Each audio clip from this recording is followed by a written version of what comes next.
Bonjour à tous, bonjour à toutes, ou bonsoir à tous et à toutes, suivant l'heure où vous me regardez. J'espère que vous allez bien. Je voulais faire un petit tirage que je mettrai en ligne, je pense, à la fin de la semaine.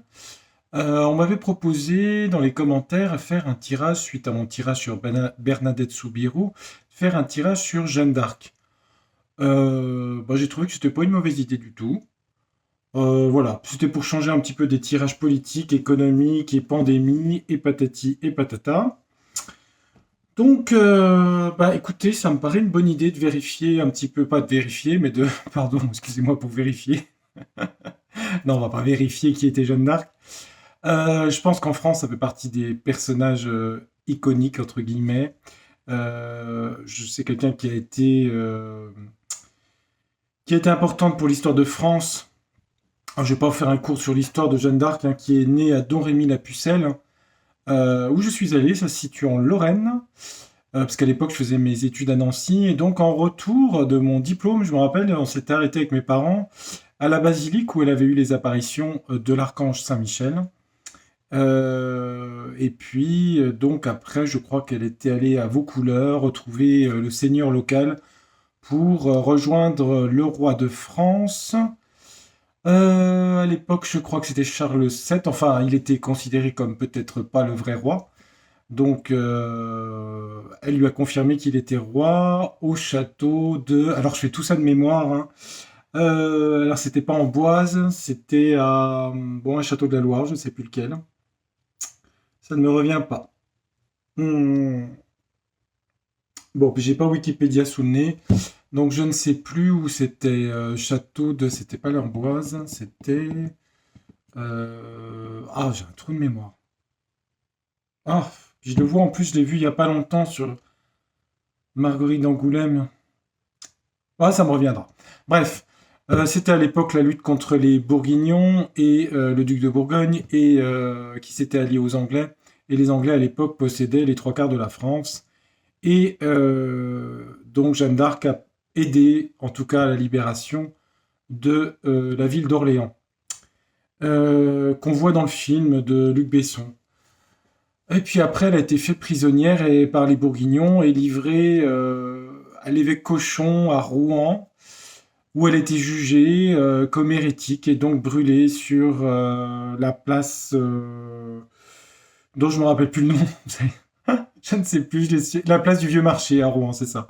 La place du Vieux Marché à Rouen, très jolie ville de Normandie, capitale de la Normandie d'ailleurs, Rouen.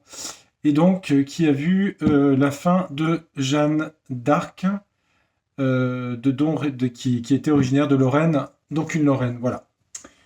Le château où elle a rencontré le roi Charles VII, je me rappelle plus. Alors Charles VII, c'était le père de Louis XI, et Louis XI a récupéré la Bourgogne en combattant Charles le Téméraire.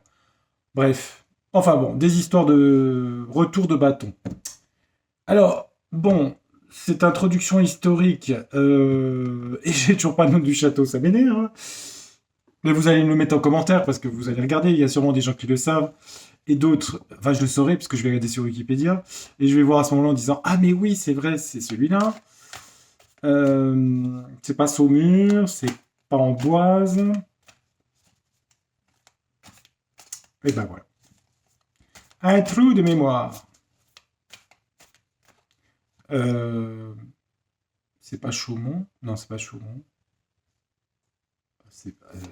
Bon, je sais pas, Chenonceau, de toute façon, c'est pas de cette époque-là, Chenonceau. Euh, Donc, je vais utiliser pour Jeanne d'Arc le jeu The Universe Illusion. Ce jeu-là, sur Jeanne, qu'est-ce que les cartes peuvent me dire sur Jeanne d'Arc? Ouais, bah écoutez, regardez la carte qui vient de sauter. Alors là, si c'est pas. C'est un truc de malade, ça. Moi, je trouve que quand je fais des tirages sur des gens comme ça, j'ai toujours des cartes bizarres. Enfin, je sais pas ce qui se passe. On a une flamme, on a une jeune femme dans la flamme ici. Écoutez, j'invente pas les cartes, hein. Franchement, je crois qu'il y en a 150 de cartes. Enfin, c'est un truc de fou, quoi. C'est un truc de fou. Oh, c'est un truc de fou, ça.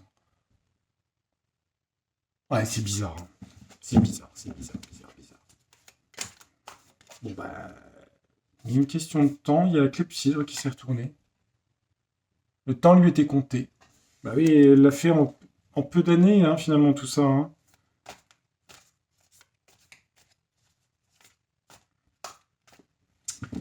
Alors, Jeanne. Et ça fait penser à la chanson de Laurent Voulzy, évidemment.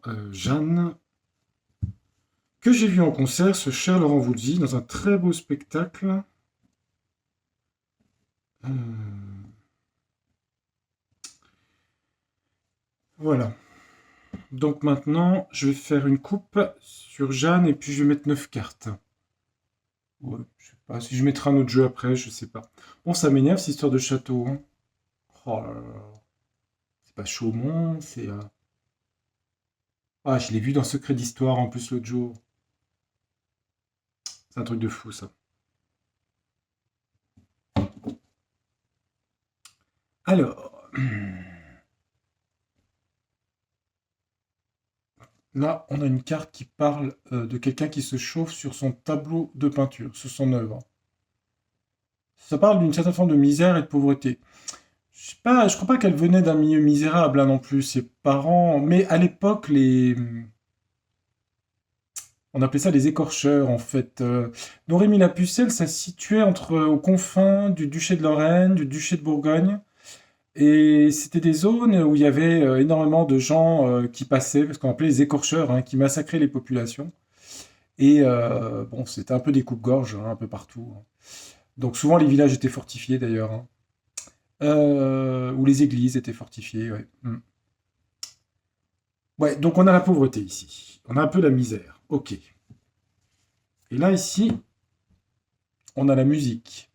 On a l'art, la beauté, la musique. Alors, je pense pas qu'elle jouait spécialement de la musique, encore que je n'en sais rien. Ça pensait au ménestrel. Euh, En tout cas, il émanait d'elle une harmonie, je dirais. Peut-être une harmonie physique, peut-être, hein, parce que c'est aussi lié à la beauté, à l'art, hein. C'est Vénus en astrologie, hein. Bon, et je reste bloqué sur mon idée, hein. Et j'ai pas mon ordi, il est en bas. Sinon, je serais allé voir. Mais je suis sûr que ça va me revenir quand j'aurai fini la vidéo. Euh,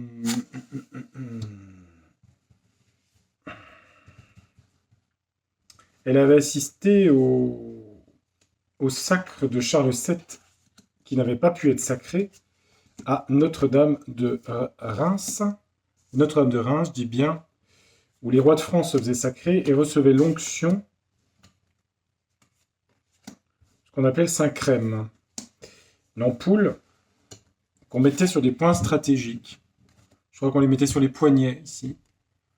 Et sur le cœur, enfin les endroits stratégiques du corps. Je crois qu'en Angleterre, ça se fait toujours, enfin ça a été un peu copié, pardon pour les Anglais, excusez-moi, ça a été un petit peu copié, hein, parce que c'est un rite très ancien en France. Et puis on dit qu'à la Révolution, puisque ça a été tout saccagé, il y a un prêtre qui avait réussi à sauver une ampoule de Saint-Crème. Voilà. Donc si un jour il y a un retour d'un roi en France, bon, il y a une possibilité.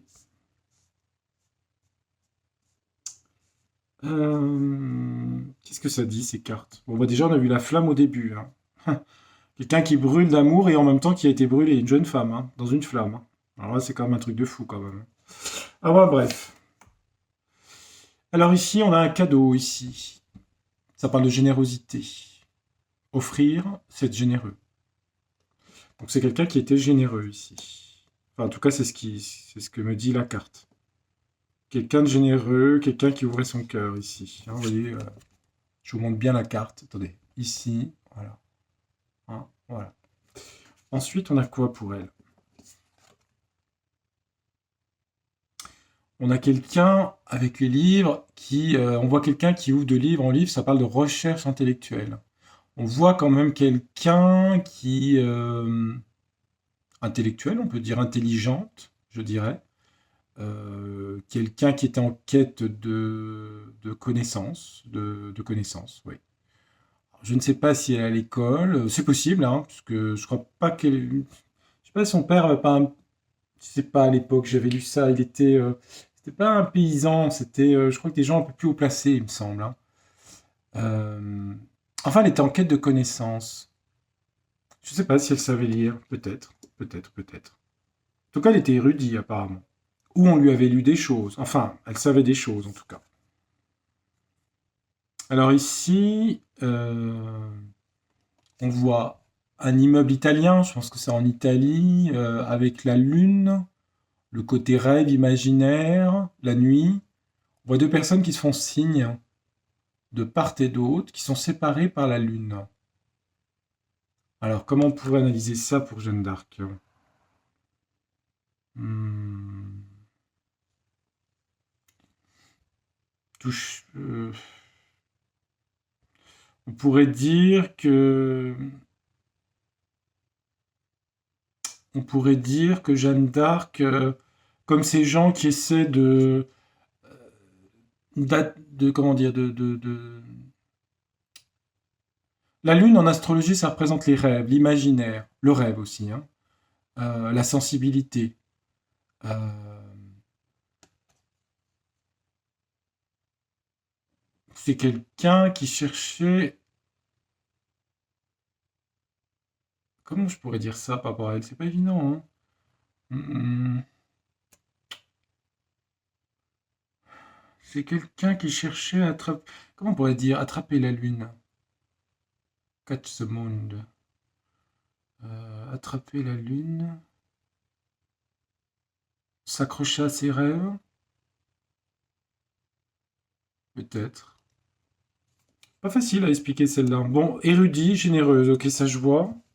Qui voulait toucher son rêve, peut-être.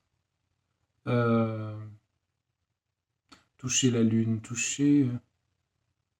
C'est l'imaginaire, c'est le rêve.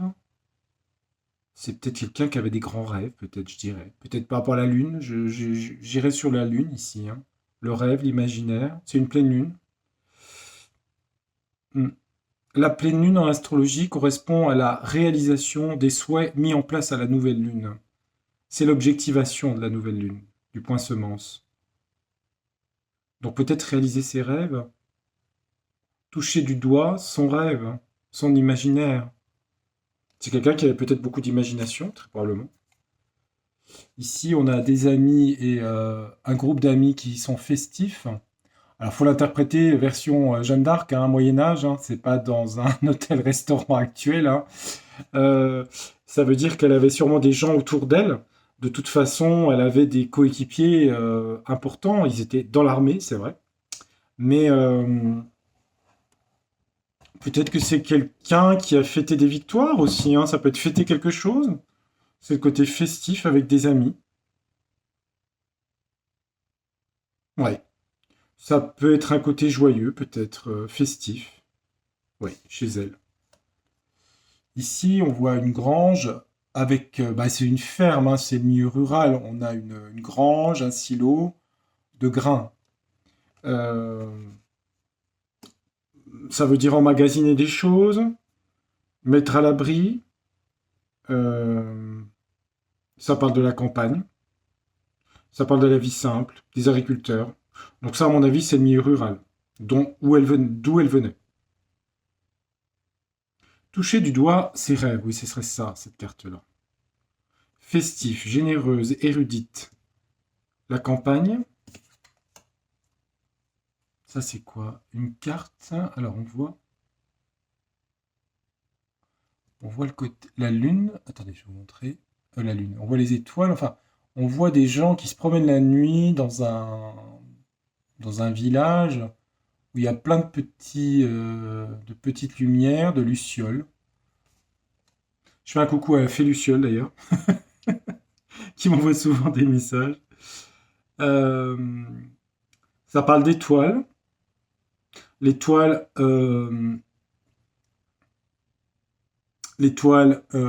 ça vient, euh, c'est en rapport avec Esther, c'est-à-dire être, parce que étoile, je crois que c'est la traduction, je crois que c'est en grec ou en latin, c'est Esther, qui veut dire être, l'être essentiel. L'étoile en cartomancie, tarologie, c'est l'espoir, l'idéal.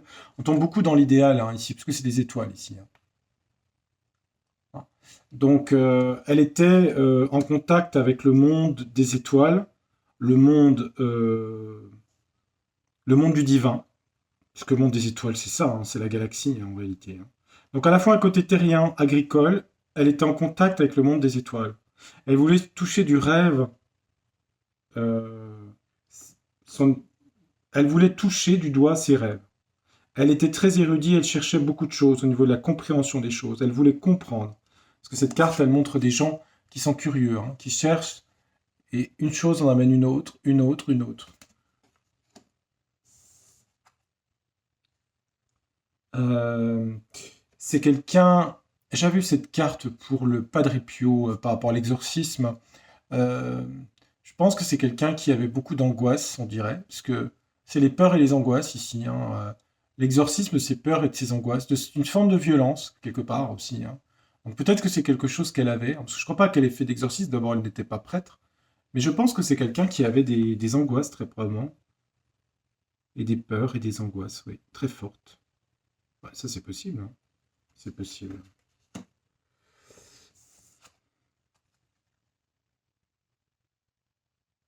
Alors là, on voit deux jeunes femmes. On voit deux jeunes femmes. Alors ça serait une sœur et une sœur. Alors je ne sais pas si elle avait une sœur. Euh, je ne sais pas si elle avait une sœur. On voit deux jeunes femmes ou la mère et la fille, ou sa sœur, ou sa mère qui est importante, je ne sais pas. Sa mère ou sa sœur, ou une sœur était importante. Ça peut être sa mère aussi. Hein. Et là, en dernière carte, oui, c'est quelqu'un qui cherchait à s'élever ici. Hein. Elle cherchait à s'élever. On voit une échelle. Elle a été aidée par le divin pour s'élever ici. Hein. S'élever dans la spiritualité, s'élever dans la hiérarchie, enfin je ne sais pas, en tout cas l'élévation. Hein. Mhm. Bon, ça me paraît pas mal. Il y a les angoisses ici, je ne sais pas trop ce que c'est. Elle avait des angoisses apparemment. Hein. Ouais, je sais pas. Il y avait quelque chose d'angoissé ici. Voilà, je vais mettre un symbolon pour compléter et terminer le tirage sur Jeanne d'Arc. Qu'est-ce que ça dit finalement? Qu'elle était érudite, ouais. Qu'elle a les pieds sur terre et en même temps la tête dans les étoiles, ok. Peut-être la grande surprise, c'est bah, la coupe, hein, avec la flamme, vous avez vu, hein, le feu, hein, parce qu'elle est morte de cette façon. Et puis, les angoisses qu'elle avait. Hein. Elle avait des choses sombres dans la tête, apparemment. Hein. On va regarder dans le symbolon, voir sur Jeanne d'Arc ce que le symbolon peut dire sur elle.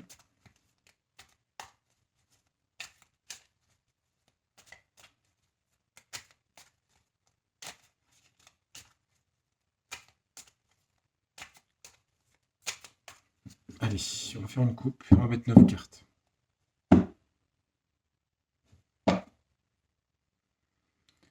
Alors, on a la carte de la Pythie de Delphes. La Pythie, c'est quelqu'un qui, dans les effluves, prédisait l'avenir. C'était relié à la ville de Delphes en Grèce antique, qui était dédié au dieu Apollon. Apollon, dieu de la conscience, le dieu du soleil, et celui aussi de la vision de l'avenir. C'est peut-être quelqu'un qui était en contact avec le monde magique. Hein. Et on retrouve la peur ici, c'est marrant. Hein. On retrouve la peur ici. On l'a eu tout à l'heure, hein, déjà avec la femme qui a les corbeaux qui sortent de la tête, qui hurle là. On a la peur ici. La peur, la peur. C'est bizarre, hein, parce que moi je pensais pas que la peur. Ouais. Elle a dû avoir des peurs, des angoisses très fortes. Elle était guidée, mais c'est comme si elle avait eu énormément d'angoisse en fait. Hein.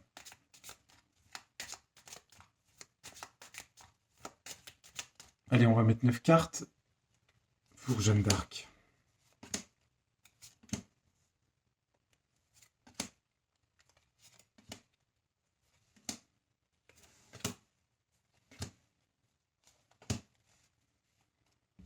Alors, qu'est-ce qu'on a ici? On a eu autour d'elle toute une stratégie ici, avec le jeu d'échecs. Elle a servi un petit peu de... Ça voudrait dire qu'elle est servie de pion, en fait. On s'est servi d'elle, moi je dirais. On s'est servi d'elle. Je pense qu'elle était honnête dans sa quête, mais je pense qu'il y avait des choses politiques qu'elle ne maîtrisait pas. Ce qui explique son arrestation d'ailleurs, hein, sa condamnation pour hérétisme. Alors je pense que hérétique l'était pas, hein, mais bon. On retrouve la peur. Pourtant j'ai mélangé le jeu, hein. Toujours la peur ici qui ressort sur elle. C'est fou ça, hein. Ça je comprends pas pourquoi, hein. Et on a la colère ici. On a la colère. C'est Méduse, hein. Ouais, c'est Méduse. Elle pétrifiait ses ennemis, hein. La colère et la peur.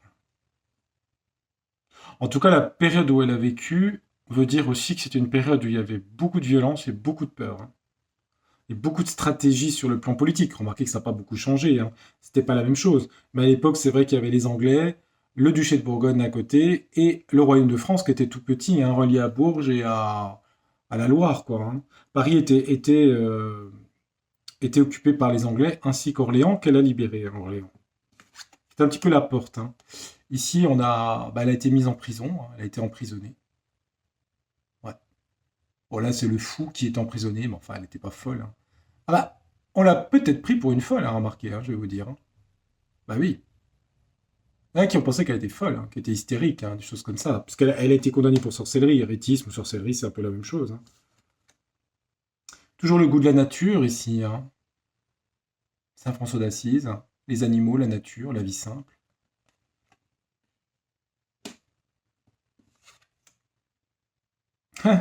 Le roi, Charles VII.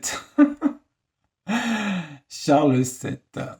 Moi, j'ai l'impression que du jeu, ce roi Charles VII, c'est un sacré loulou, hein, quand même, hein. Parce que là, on a quand même le roi qui fait son théâtre, hein, qui se met en avant. Puis là, ici, on a le jeu d'échecs, hein, de partie. Moi, je pense qu'elle a vraiment été elle a été utilisée, en fait. Elle a été utilisée. Je pense qu'elle était sincère dans sa foi et dans ce qu'elle a fait, mais je pense qu'elle a été utilisée, hein. Ici, on voit deux femmes, on voit l'intelligence et la beauté. Ça parle du féminin, de la féminité chez elle, hein. Vous voyez, il y a la femme plus prude et la femme de la séduction ici, hein. Ah, c'est vrai qu'elle avait les cheveux courts, hein, elle avait les cheveux coupés. L'hésitation, mais c'était une toute jeune fille en réalité, hein. Bon, bah là, elle a permis au roi de devenir roi, hein. Celui qui était un peu théâtral ici, que les gens regardaient en se demandant si c'était le roi, bah, elle lui a permis de devenir roi, hein. Charles VII, hein, couronné à Reims. Bah, ça sort deux fois le roi, hein, donc ça s'invente pas. Et la dernière, grande suspense, hein, ça dit quoi la dernière? Bah, ça dit que... Ah, c'est le fou, c'est marrant, celui qui était en prison. C'est celui qui part sur les routes... comment dire? Oui, c'est le fou dans la tarologie, hein, qui prend le risque de partir à l'aventure, quoi. Et on voit la colère ici, hein. C'est marrant parce que le fou ressort pour elle deux fois. Je pense qu'elle a été prise pour quelqu'un qui était dérangé mental, tout simplement. À l'époque, hein, je parle, hein. Euh, Mais alors, c'est vrai qu'on a la peur et la colère ici, là. Peur, de colère, de grande stratégie. Elle a été emprisonnée. C'est quelqu'un qui a l'amour des choses simples et de la terre. Le roi était considéré comme un acteur qui n'était pas crédible. Elle l'a fait couronner. Et c'est quelqu'un qui était assez peu dans la séduction. Je dirais, elle a hésité entre la séduction et le... Vous voyez cette carte entre la femme qui séduit, très habillée, celle qui est toute simple en fait, hein. Bon, j'ai pas une carte Jeanne d'Arc en homme, hein. Peut-être un côté révolutionnaire chez elle, je dirais. Comment dire, anachronique, rebelle, marginal. Quelque chose de marginal chez cette jeune femme. Oui, c'est ça. Le fou, c'est ça, hein, c'est Uranus, hein. Quelque chose de marginal. Les peurs, elle avait sûrement des angoisses, hein. Pourquoi est-ce qu'elle avait des angoisses? J'ai quand même envie de remettre une sur la peur. Ah, on sent la tristesse. quelqu'un de triste. La froideur, le froid. Quelqu'un de triste. Et pourquoi la stratégie, là? Je vais en mettre une sur la stratégie. D'accord. Stratégie, on a fait naître cette jeune fille. Vous voyez, on voit une jeune fille qui sort d'un œuf ici. Euh, Moi, je dirais qu'on s'est servi d'elle pour, pour faire renaître la France, tout simplement, comme si la France était incarnée dans cette jeune fille qui sort d'un œuf, en fait, hein, dans la pureté. Mais ça semble être une stratégie, on dirait. Je sais pas, hein, c'est bizarre, hein. Stratégie de la part de Charles VII, j'imagine. Et pourquoi la colère? La colère est sous silence ici. Une colère sous silence. Cachée, secrète. La prison, bah oui, la prison, il y a quoi dessus? On retrouve un peu de la stratégie. Ça s'est divisé entre les Bourguignons, les Français et les Anglais, en fait, hein. Elle a été monnayée, voilà, c'est ça. Elle a été monnayée et emprisonnée. Ouais. Qu'est-ce que je peux dire d'autre? Qu'est-ce qu'elle pourrait nous dire à notre époque, Jeanne d'Arc, dans notre époque actuelle? Elle nous dit, oh, c'est fou cette carte, on a eu la flamme au début, là on tombe sur le phénix, c'est celui qui renaît de ses cendres. Oh, c'est incroyable. Franchement, je suis désolé, hein. Mais des cendres de Jeanne d'Arc, elle nous dit qu'il y a la résurrection et le phénix renaît de ses cendres. Elle a été tournée en cendres et elle dit qu'on peut renaître. Ah, c'est incroyable le message. Le phénix.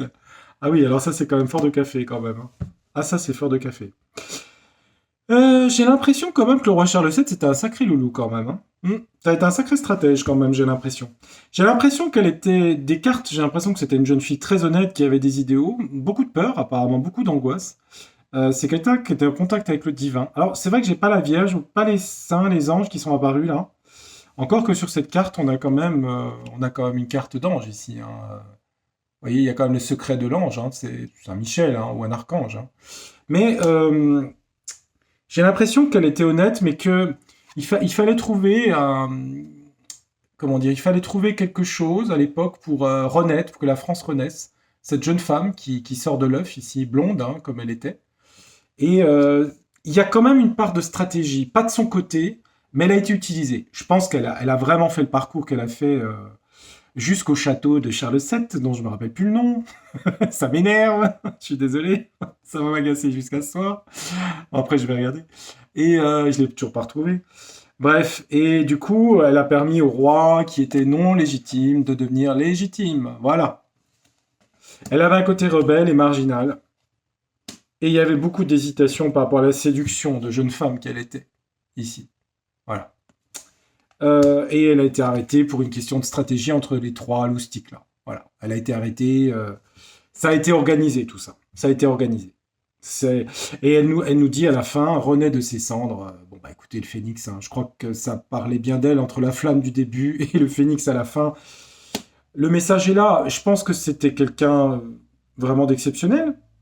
Mais quand même, il y a cette stratégie que je vois dans le jeu. Vous voyez comme quoi la stratégie actuelle du pouvoir, eh ben déjà à l'époque, elle existait. Vous voyez. Eh ouais.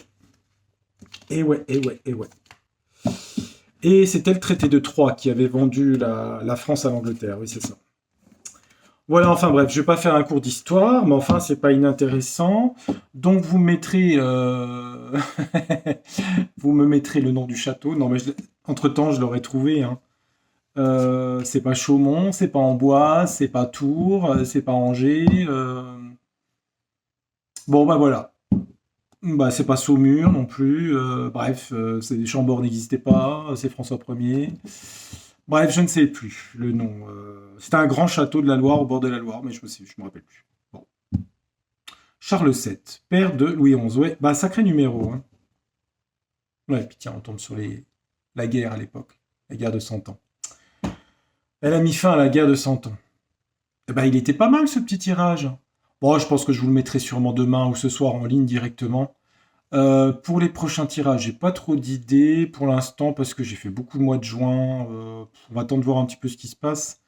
Euh, Puis bon, j'avais envie de prendre un peu de recul parce que depuis 126 vidéos, je sais plus combien j'en ai fait sur les sujets, j'avoue que j'ai eu un peu de ras-le-bol sur tout ça et je pense que vous êtes comme moi aussi. À un moment, on est fatigué de toutes ces informations. C'est fatigant et ça change un petit peu de parler de personnages. Donc je pense que je continuerai mes vidéos de personnages célèbres. Et je trouve que celui-là, il est pas mal aussi, finalement. À chaque fois, je me dis, qu'est-ce que je vais sortir de ces tirages de cartes? Ça va être nul. Eh ben non, pas du tout. Ils me surprennent toujours autant. Pas de Ripio, Barret Subiru. Mais c'est marrant, c'est étrange, ces tirages. Genre un truc avec les tirages religieux. Après, on va me dire que je fais du catholicisme. Non, après, c'est vrai que dans les autres civilisations, je peux faire sur Bouddha, Mahomet. Bon, je n'ai pas trop non plus envie de rentrer dans des guerres de religion. Non, mais je pourrais le faire sur des hommes historiques aussi, ça peut être intéressant, ou des personnages historiques. Je vais réfléchir, je vais voir un petit peu ce qui me parle, et puis j'avais une idée d'ailleurs, ouais, j'avais une idée.